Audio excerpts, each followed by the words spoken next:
इसने मुझे टक्कर मार दी और कितना सारा जूस गिर गया। आंटी मैंने जूस नहीं गिराया, वो तो सागर ने मुझे पूछा। अच्छा, झूठ बोलते हो? बड़ों से झूठ बोलने की आदत किससे सीखी? तुम्हारे हाथ में ये पोछा क्यों है फिर? इसीलिए ना कि मेरे देखने से पहले तुम जल्दी से ये जूस साफ कर दो। आइंदा से ऐसा किया तो बहुत पिटाई लगाऊंगी। माफ कर दो मालकिन, बच्चा है, इसकी तरफ से मैं माफी मांगती हूँ। अरे सागर बेटा, तुम तैयार नहीं हुए? पतंगे खरीदने चलना है ना? हाँ मैं तो भूल ही गया, कल तो मकर संक्रांति है। मम्मी हम तो टेरेस पर ढेर सारी पतंगे उड़ाएंगे। पापा मुझे ना बहुत सारी बड़ी बड़ी और सुंदर पतंगे चाहिए, और मांझा भी अच्छा वाला। हाँ हाँ ले लेना, मैंने तुम्हारे सारे दोस्तों को बुला लिया है। अच्छा ज्योति, मेरे भी कुछ फ्रेंड्स आएंगे तो उनके लिए अलग से तैयारी करनी है, कुछ खाने पीने का बना लेना। अरे आप पहले मुझे बता देते। अब आपको पता है कि हमारा कुक तो गांव गया हुआ है। अब इतना सारा खाना कौन बनाएगा? कचौड़ी, पूड़ी, सब्जी, मीठे पकवान अकेले कैसे करूंगी मैं? तुम एक काम क्यों नहीं करती, तुम सुशीला को बोल दो, वो तुम्हारी हेल्प कर देगी। हाँ ये ठीक रहेगा। सुशीला एक काम कर, तू कल सुबह जल्दी आ जाना, फिर तेरे साथ मिलकर ही मैं सारा काम कर लूंगी। ठीक है मालकिन, मैं कल जल्दी आ जाऊंगी। कुछ देर बाद सुशीला काम निपटाकर घर जाने लगती है। रास्ते में वरुण को सड़क पर एक पतंग दिखाई देती है। वरुण उस पतंग को उठा लेता है। पतंग थोड़ी सी किनारे से फटी हुई थी। वरुण उस फटी हुई पतंग को देखकर उदास हो जाता है। माँ देखो, मुझे पतंग मिली। अरे ये तो फटी हुई है, अब मैं क्या करूं? माँ मुझे भी कल मकर संक्रांति पर पतंग उड़ानी है। रुक, मैं तुझे सामने की दुकान से एक पतंग खरीद कर दे देती हूँ, चल मेरे साथ चल। भैया वो छोटी वाली पतंग कितने की दी? माँ मुझे छोटी वाली नहीं, वो बड़ी वाली लेनी है। भैया वो बड़ी पतंग कितने की दी? वो बड़ी 100 रुपए की है। नहीं नहीं भैया, छोटी वाली बता दो कितने की है। 10 रुपए की है ये सबसे छोटी वाली। ठीक है, यही छोटी वाली दे दो भैया। सुशीला वरुण को छोटी पतंग खरीद कर दे देती है। वरुण पतंग लेकर बहुत खुश था। अगले दिन जब सुशीला वरुण के साथ काम पर जाती है तो वरुण अपनी पतंग साथ लेकर जाता है। सागर जब वरुण की पतंग देखता है तो बहुत तेज ठहाके लगाकर हंसता है। सागर के हाथ में बहुत सारी पतंगे और माझे की चरखी थी। इतनी छोटी पतंग, मेरे पास देख कितनी सुंदर और बड़ी बड़ी पतंगे हैं। सागर बेटा जाओ, तुम्हारे पापा छत पर बुला रहे हैं। तभी सागर के हाथ से कुछ पतंगे गिर जाती हैं। वरुण दौड़कर उन पतंगों को उठाने लगता है। तभी मालकिन उसे डांट देती है। ओए क्या कर रहा है? नई पतंगे हाथ कैसे लगाई? पता है कितनी महंगी आई है? दूर हट, फाड़ देगा तू। सुशीला, ओ सुशीला, इसे पकड़ कर रख, अभी पतंगे फाड़ देता। आंटी मैं तो बस गिरी हुई पतंगे उठा रहा था। सब दिखाई देता है, आज तक इतनी महंगी पतंगे नहीं देखी ना। तूने सोचा यहाँ आकर पतंगों को उठाएगा तो मैं तुझे इनमें से कुछ पतंग दे दूंगी, पर ऐसा नहीं है। मुझे तेरी सब हरकत पता है। चल जा वहां जाकर बैठ।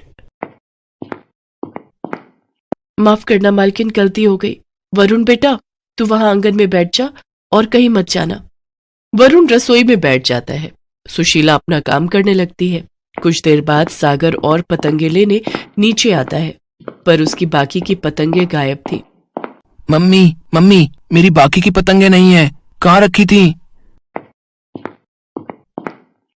यही पलंग पर ही तो रखी थी, कहाँ गई? रुक मैं देखती हूँ। सुशीला की मालकिन ज्योति हर तरफ पतंगे ढूंढती है, पर उसे पतंगे कहीं नहीं मिलती। तभी सागर की नजर वरुण पर जाती है। उसके हाथ में एक नई बड़ी पतंग थी। मम्मी वो देखो, वरुण जो पतंग उड़ा रहा है वो मेरी पतंग है।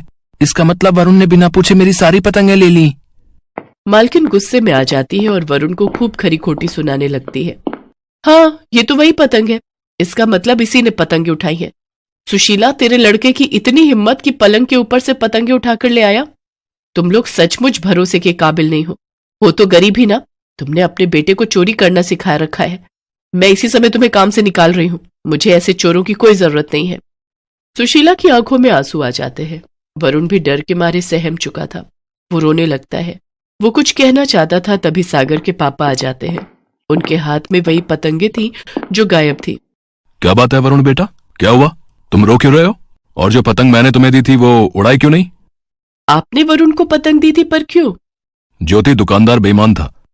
उसने पतंग के बंडल में कुछ फटी हुई पतंगे रख दी थी। अब मेरी नजर तो तुम्हें पता है वो बहुत वीक है, तो मैंने देखा नहीं। जब से पतंगे लाए हैं बंडल ऐसे ही रखा हुआ था। वरुण ने मुझे बताया कि कुछ पतंगे फटी हुई हैं तो दुकानदार से बदल कर लाया हूं, वरना फालतू के पैसों का नुकसान हो जाता। दुकानदार भी दुकान बंद करके जाने ही वाला था। थोड़ा सा ही माल बचा था उसके पास, वो तो मैं समय पर पहुंच गया और बदल ली। उसमें से ये पतंग ठीक थी तो मैंने वरुण को दे दी। अपने पति की बात सुनकर मालकिन ज्योति बहुत शर्मिंदा होती है। सागर को भी अपनी गलती का एहसास होता है। सॉरी वरुण बेटा, गुस्से में आकर मैंने ना जाने तुम्हें क्या क्या कह दिया। सुशीला, हो सके तो मुझे माफ कर देना। नहीं नहीं मालकिन, आप ऐसे माफी मत मांगिए। चलो कोई बात नहीं, अब बात साफ हो गई ना। वरुण बेटा चलो, तुम भी हमारे साथ चलकर छत पर पतंग उड़ाओ। चलो सागर बेटा, सब लोग छत पर चलो, वेट कर रहे हैं सभी लोग। ओके पापा, चल वरुण। वरुण खुशी से हंस पड़ता है। उस बेचारे मासूम के चेहरे पर मुस्कान आ जाती है। वरुण सागर और उसके पापा के साथ मिलकर छत पर पतंग उड़ाता है। अपने बेटे के चेहरे पर खुशी देखकर सुशीला की आंखें भर आती हैं।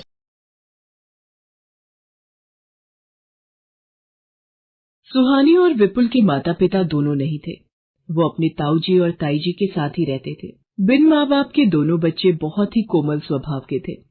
उनकी ताई सुलोचना जो भी उन्हें खाने को देती वो चुपचाप खा लेते और कभी कोई जिद नहीं करते थे। चारू, रोहन लाओ अपनी अपनी प्लेट का बचा हुआ खाना इधर दो, सुहानी और विपुल की प्लेट में परोस देती हूँ। पर माँ, ये खाना तो हमारा झूठा है, आप सुहानी और विपुल को हमारा झूठा खाना देंगी? चुप, बिल्कुल चुप। तेरे बापू ने सुन लिया ना तो बवाल मचा देंगे। तो ठीक है, हम बापू को एक शर्त पर नहीं बताएंगे कि आप हमारा जूठा खाना सुहानी और विपुल को देती हो। आप निकालो मेरे 50 रुपए। मेरे भी 50 रुपए हुए। तुम दोनों तो मेरे से भी 2 कदम आगे हो। आखिर आपके ही तो नक्शे कदम पर चल रहे हैं। ताई जी, मैंने छत का सारा झाड़ू पोछा कर दिया है, अब बस नीचे का रह गया है। कुछ खाने को दे दो ताई जी, विपुल को बहुत भूख लगी है। कितने भुक्खड़ हो तुम दोनों भाई बहन, जब देखो खाना दे दो खाना दे दो। ये ले, जा खिला दे अपने भाई को। सुलोचना सुहानी और विपुल को प्लेटों का बचा हुआ जूठा खाना खिलाती थी। इस बात से उनका ताऊ नवीन बिल्कुल अनजान था। एक दिन नवीन जब दुकान से आया, सुलोचना, आज वकील साहब आएंगे सुहानी और विपुल का साइन लेने, तो चाय नाश्ता पूछ लेना। हर बार ऐसे ही लौट जाते हैं। शायद आ गए हैं। नमस्ते वकील साहब। अरे मैंने पहले ही बच्चों को बहुत अच्छे ढंग से तैयार कर दिया था। सुहानी, विपुल, आज वकील साहब ने आना है। उनके सामने बिल्कुल भी जुबान खोली या ये कहा कि मैं तुम्हारे साथ कैसा व्यवहार करती हूँ, उनके जाने के बाद तुम दोनों जानते हो फिर मैं तुम्हारे साथ कैसा व्यवहार करूंगी। सुलोचना कहाँ खो गई? कब से आवाजें दे रहा हूँ। वकील साहब कब से आए हुए हैं, उनके लिए चाय बना लाओ। नवीन जी, सुहानी, विपुल, ये दोनों बच्चों के 5-5 लाख रुपए। लाइए वकील साहब, मैं ठीक से गिन लेती हूँ। अच्छा नवीन जी, मैं चलता हूँ। बच्चों, फिर मिलना होगा। सुलोचना, तुम्हें ध्यान रखना है, ये 10 लाख रुपए बहुत ही संभाल कर रखने हैं। ये भैया भाभी की जमा पूंजी है, सुहानी और विपुल के काम आएगी। इतने सारे रुपए अगर मेरे हो जाए तो बस। सुलोचना अपने मन में नई योजना बनाने लगी। कुछ दिन बीत चुके थे। सुलोचना फिराक में थी कि किसी तरह वो 10 लाख रुपए उसके हो जाए। वो सुहानी और विपुल को रास्ते से हटाने का रास्ता ढूंढने लगी। एक सुबह, वकील, ये 10 लाख रुपए पकड़ा गया है। नवीन तो मुझे इन रुपयों में से एक फूटी कौड़ी भी नहीं देंगे। मुझे जल्दी ही कोई रास्ता ढूंढना होगा ताकि ये 10 लाख रुपए मेरे हो जाएं। नहीं तो नवीन सारे पैसे इन्हीं दोनों के लिए अपने पास रख लेंगे। आज मकर संक्रांति का दिन और बहाना है, यही सही रहेगा। सुलोचना, सुबह सुबह कहाँ जा रही हो? वो आज मकर संक्रांति का त्योहार है ना, तो बच्चों के साथ वो पास वाले मंदिर जा रही थी। सोचा खिचड़ी और तिल की मिठाई भी दान कर दूंगी। भैया भाभी को भी स्वर्ग में अच्छा लगेगा, उनके बच्चे मकर संक्रांति पर दान पुण्य कर रहे हैं। सुलोचना, तुम बच्चों का कितना ख्याल रखती हो। ठीक है, जाओ हो आओ मंदिर, और आराम से घूम कर आना बच्चों। मैं साथ चलूं क्या, अगर कहो तो? जी आप दुकान जाओ, मंदिर में भीड़ होगी, हमें वहाँ देर हो जाएगी। सुलोचना बच्चों के साथ मंदिर निकल पड़ी। सुहानी सुलोचना से बोली, ताई जी, ये रास्ता तो मंदिर की ओर नहीं जाता, हम कौन से मंदिर जा रहे हैं? हाँ माँ, हम कौन से मंदिर की ओर जा रहे हैं? ये रास्ता तो जंगल की ओर जा रहा है। हम एक बहुत बड़े प्राचीन मंदिर जा रहे हैं, बस कुछ दूर और है। सुलोचना बच्चों को लेकर एक घने जंगल में पहुंच जाती है। सुहानी, विपुल, तुम दोनों बच्चे इस पेड़ के नीचे आंखें बंद करके बैठ जाओ और हाथ जोड़कर भगवान का ध्यान करो। मैं जरा मंदिर देखूं, यही आसपास होगा, फिर तुम्हें वहां ले चलूंगी। आओ चारू, रोहन, तुम दोनों मेरे साथ। माँ, हम वापस घर की ओर क्यों आ गए? सुहानी और विपुल तो जंगल में ही रह गए। तुम दोनों अपनी जुबान बंद कर लो, और मुझे पता है तुम दोनों का मुंह कैसे बंद करना है। अगर तुम दोनों अपना मुंह बंद रखोगे तो मैं तुम्हें रोजाना के पैसे दूंगी, समझे? अब कुछ ही देर में शाम हो जाएगी और जंगली जानवर उन दोनों का काम तमाम कर देंगे। सुलोचना रोने का नाटक करते हुए घर पहुंचती है। सुलोचना, सुहानी और विपुल कहाँ हैं? और तुम रो क्यों रही हो? सुहानी और विपुल को मेरी आंखों के सामने से शेर उठाकर ले गया। मैं कुछ नहीं कर पाई। शेर उठाकर ले गया? पर कैसे? पता नहीं, मंदिर में भगदड़ मची, शेर आ गया है। मैं जितनी देर में संभल पाती, शेर सुहानी और विपुल को उठाकर घने जंगल में भाग गया। हे भगवान, ये सब क्या हो गया? उन मासूम बच्चों ने किसी का क्या बिगाड़ा था भगवान? नवीन फूट फूट कर रोने लगता है। सुलोचना मन ही मन मुस्कुरा रही थी। उधर सुहानी और विपुल हाथ जोड़कर भगवान का नाम ले रहे थे। तभी बच्चों, इस घने जंगल में क्यों बैठे हो? और तुम्हारे माता पिता कहाँ हैं? हमें हमारी ताई जी यहाँ छोड़ गई हैं। वो बोल रही थी आज मकर संक्रांति है, इसलिए मंदिर में खिचड़ी और प्रसाद देना है। वो मंदिर ढूंढने गई हैं, फिर हमें ले जाएंगी। अच्छा अच्छा, तुम उस मंदिर की बात कर रहे हो जहाँ पर मकर संक्रांति का भव्य कार्यक्रम चल रहा है। आओ, मैं तुम्हें उस मंदिर में ले चलता हूँ। तुम्हारी ताई जी वही हैं, उन्होंने मुझे तुम्हें लेने भेजा है। पर अंकल, हम आपके साथ कैसे जा सकते हैं? हम तो आपका नाम भी नहीं जानते। बच्चों, मेरा नाम भगवान है। तुम्हारी ताई जी का नाम सुलोचना है ना? हाँ अंकल, आप तो सचमुच हमारी ताई जी का नाम जानते हो। दीदी, फिर तो हम इन अंकल के साथ जा सकते हैं। ठीक है, आप हमें हमारी ताई जी के पास मंदिर ले चलो। वो व्यक्ति सुहानी और विपुल को मंदिर ले जाता है। ये लो बच्चों, तुम्हें भूख लगी होगी, तुम्हारे लिए खिचड़ी का प्रसाद। खिचड़ी तो बहुत स्वादिष्ट है दीदी। हमने तो बहुत दिनों से इतना स्वादिष्ट भोजन किया ही नहीं था। पेट भर कर खाओ बच्चों। और ये लो, ये मकर संक्रांति का प्रसाद और ढेर सारी पतंगे भी। आप भी पतंग उड़ाते हो भगवान अंकल?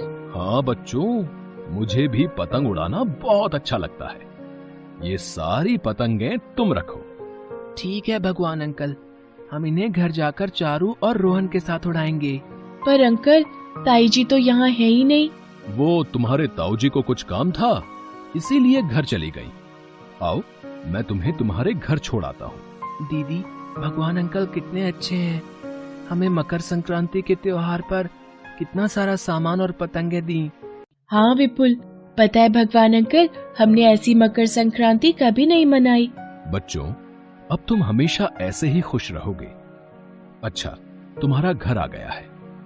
मुझे मंदिर में बहुत काम है ना, तो मैं वापस जा रहा हूँ। आप फिर मिलने आओगे ना? अरे, मैं तो हमेशा तुम्हारे साथ ही तो रहता हूँ। जब भी मुझे बुलाओगे मैं आ जाऊंगा। उस व्यक्ति के जाने के बाद सुहानी और विपुल घर के अंदर जाते हैं और सुलोचना से जाकर लिपट जाते हैं। ताई जी, अकेले जंगल में हमें बहुत डर लग रहा था। अच्छा हुआ आपने उन अंकल को हमें लेने जंगल में भेज दिया।